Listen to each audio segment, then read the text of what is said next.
Hi, I'm your host for the podcast, Different Thinking for Different Times. My name is Steve Lentini. This is season 6, episode 1. One of the things that um, I'm working to accomplish with this podcast now after 6 years, and it's growing over 31 countries,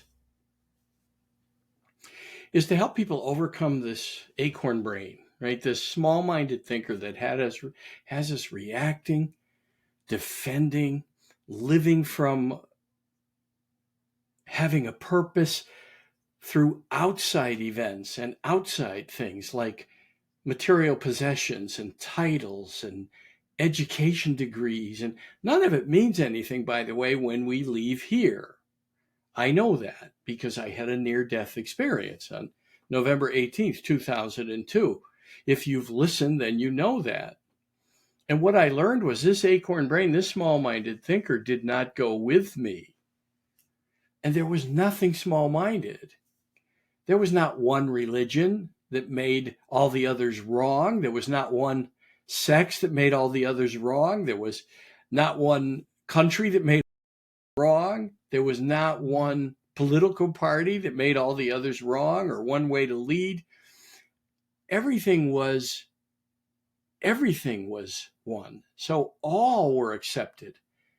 There wasn't a mention of any faiths, any sexes, any thinking that was the one. Oh, you're not a Democrat. Oh, you're not a Republican. Or, oh, you're not a communist. Or, oh, you're not a socialist. None of what we think has so much value, has any value there. It was just the one infinite, everything joined together. Everything. Absolutely everything. And here, of course, we have millions of different life forms, maybe trillions when you consider microscopic life forms, the things so tiny we can't see them except with a super microscope. And then there's things so large that we're discovering now with some of the super telescopes, and there are things even larger than that. Just read some work by Lisa Randall, a physicist, if you want some more ideas and thoughts about that. In fact, this year I'm working on a book that ties together the universe, the mystical, the metaphysical, the spiritual, and how physicists are now even working with metaphysicists, because the more research they do, the more astounded they are about this thing we live in. There are even physicists and scientists and metaphysicists now who are concluding that even our consciousness is impacting the universe. Of course it would. Our consciousness has impacted the earth. When you think about BC times and how small minded people were, and then you go into the 100s, 200s, 500s, 800s, 900s, 1200s, 1600s, where people were killing each other over a difference in a faith. By the way, most of the religions, including Brahma, Abraham rooted. They were the Abrahamic traditions. That's the Jewish faith, the Christian faith, the Muslim faith, the Brahma faith and beliefs. And if you do research on most of the other beliefs, because that's what they were choices that people made to believe, they all boil down to the Abrahamic faith. And when we leave our body, at least in my experience, and I'm not trying to convince you of anything, there was no one trying to convince me to convert from whatever I was into what they wanted me to be. There was just the one divine presence. And it's broken down into all the different particles here so that we can learn and grow, so that we can learn to appreciate everything, by the way. Even the tiniest creatures, even the insects and bugs and the large things that want to eat one another, except unless we're on a safari, and then we have people trying to kill them. The wild beasts. Here's the thing that I experienced, and that's what I'm working on, is helping people expand from small-minded thinking, judgmental thinking, being right, which makes many wrong. And we can see all kinds of examples of that today, and expand into infinite thinking. What we live in a miracle.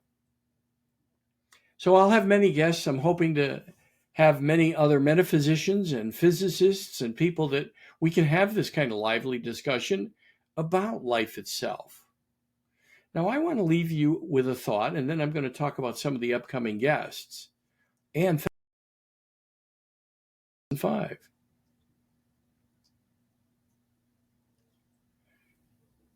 What if we were all the same?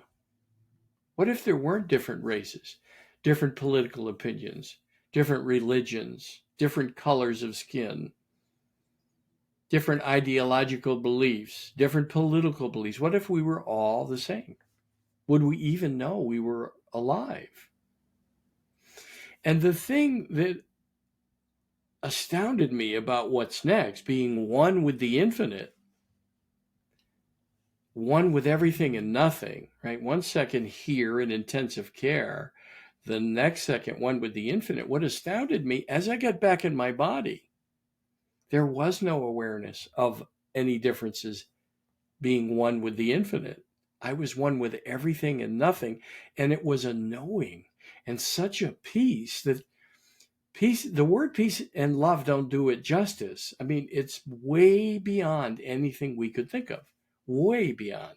And of course, we fight with our friends and neighbors and people who believe differently than we do, whether it's religion or sex or sexual preferences or politics or race, because we have an ego, and that's our job to overcome it. That small-minded egoic thinking, and mostly living from the outside in, meaning that we need to have written certain number of books, have certain letters after our name, which denotes all the education we have, and maybe certifications that give us permission to do certain things in life.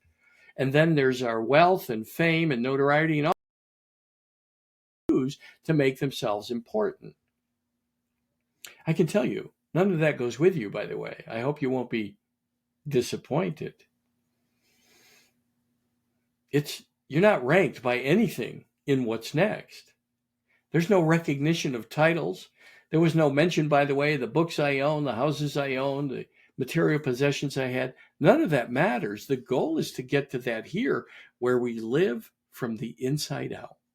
We're not better than anyone, and we're not less than anyone. That nothing we do matters except if it's our passion and purpose here. If you have an idea for a book, well, get out there and do it if it'll make a difference for people's lives. I've written a lot of books. I have more books for next year that are scheduled. That's if I wake up here. And none of that, I don't look for money or fame or achievement from any of those books. What I do look for, and I'm really pleased every time I get a message, which I do, from people very often that say, thank you for this, Steve, it helped me. That's my goal. That's my goal with the podcast. So anyway, for last year, I have many guests to thank. John Brown, Paul Scolio, Bob Staines. I have Neil Markey, who stretched people's minds about psychedelics. I have Tom Norman. I have, I should have all these right at my fingertips, but I'm human, so I don't have them all by my fingertips. But let's see. Here's my podcast folder. I have Matt Zeman, who talked about psychedelics as well. Upcoming, I have Dara McKinley, who's going to talk about the structure of forgiveness. That'll be my next episode for this year. And that's talking about stretching people's minds. I also have, I'm going to find it in my email right now. I'm going to have Morton Nygaard, and he talks about the life energies, the 9 life energies. So It's going to be an interesting and fabulous year, just as the last 5 years have been, by the way. Um, I'm really excited about what's upcoming. And I hope you join with me. I hope you start looking at your own thinking and questioning all the places you're judging people. The only thing mentioned in my life review was the good I had done, the lives I had touched, not sin. Now, that might upset a lot of you all, but I can tell you, how do you feel? Let me ask you this question. How do you feel when you do good? That's the only thing that was mentioned, flashed before me, I like to say, in my life review, which makes sense to me. We're here to fall, or sin, as religious people would call it. And at one time, I was going to be a Catholic priest, so I thought that could very well be a reality. No, what I learned was we're here to do good, and we fall so that we can learn and grow. Yeah, there are mistakes. All of us make mistakes. But to get over that small mind when you start judging others, because I can tell you, you're not perfect. I'm not perfect. But the gift was living from this idea of doing good. And every day I'm working to do good. And that includes sharing from my treasure, sharing from my talent, sharing from my time, and helping others through this life. Life can be challenging. Life can be hard. Life can be difficult. I've heard many people say that in different podcasts. They've written about it. I'm writing my next book here. I'll show you what the cover markup is. 24-hour good news. The infinite walks with you. 24-hour good news. The infinite walks with you. The infinite, by the way, was not 1 second there while I was on the other side and 1 second somewhere else. Wait, where did the infinite go? Where did God go? The infinite was always there in the now. There was no past or future. That's something I've talked about in the podcast. So I know God is with me every day. The divine, I call it God. It can be called the infinite, can be called the Abraham, the Christ consciousness, the Mohammed consciousness, the Brahma, the Buddha. Even Christ said, there's many rooms in my Father's house. Yeah, for all of us. But we think of it as a house and a place. It's way beyond that, I can tell you. It's not going to look anything like this. But that's all humans have for a reference, right? We call the universe a universe to give it dimension. Where we're going is way beyond that and way beyond anything we've been taught in all the books. In all the books. And wherever anything appears small-minded when you look at some of the holy writings, that's where the human consciousness crept in.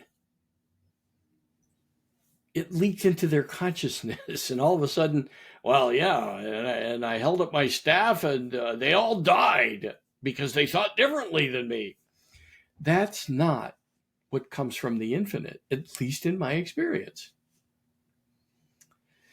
And imagine if every day one more person just decided to do good by remembering how they feel when they do good. Everyone I've asked, except for one guy, but everyone I've asked, when I say, how do you feel when you do good? They've all said, I feel great. Yeah, there's a reason for that. And then sin, if you keep sinning, well then, or making mistakes and keep falling and you don't learn, you might come back until you get it right. I don't know. I wasn't shown the whole picture. But what I was shown is amazing. And if we all had a peek, not before this podcast ends, we wouldn't be so petty. We would know the divine is always with us and that each person and event that challenges us is the divine working to wake us up, to change our mind, our small-minded thinking to limitless thinking, limitless grace, compassion for each other. There wouldn't be wars either, by the way, and that is something we have to learn on our own. We got free will. We have to learn to grow from our mistakes. And maybe the world will end one day with a massive mistake. Maybe. I suspect that life would happen all over again because it would end on the Earth, but there's many, many planets. I mean, there's 200 billion suns or more in our own galaxy, let alone throughout the universe. So I suspect we might end and that consciousness would evolve and grow. And perhaps someday people would visit the planet and realize what we did to each other. That's what we're doing. That's what we do in this country by pointing fingers and only having two political parties. I think we should have many, maybe as many as baseball teams. The two-party system has failed us, but we have to make that choice from experience. People have to have a dialogue in order to expand and come to a compromise. To have a monologue, which is, by the way, the story one tells oneself, is very limiting, self-limiting, small-minded. That's the goal of this podcast. And with my guests and with my own commentary, that's my work, helping people overcome this small-mindedness, that they're right, that their one way is right, their one faith is right, their belief about sexual preferences are right, their political beliefs are right, making others wrong about sins or mistakes, or living for outside validation from titles and notoriety and the work we do and education, and that we maybe just walking around with the belief that you think you're better than others. That's your small-minded thing to work on, because everyone was equal there. I was a drop of the infinite, like a drop of water in the ocean. I was one with the infinite. And everything was one. There wasn't others who were different from me. That's our goal. That's what we're going to get back to. That's where we came from.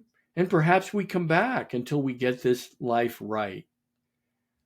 Now, I'm not trying to convince you to take that path. What I'm telling you is experiment with changing your mind, noticing how small-minded your own thoughts are.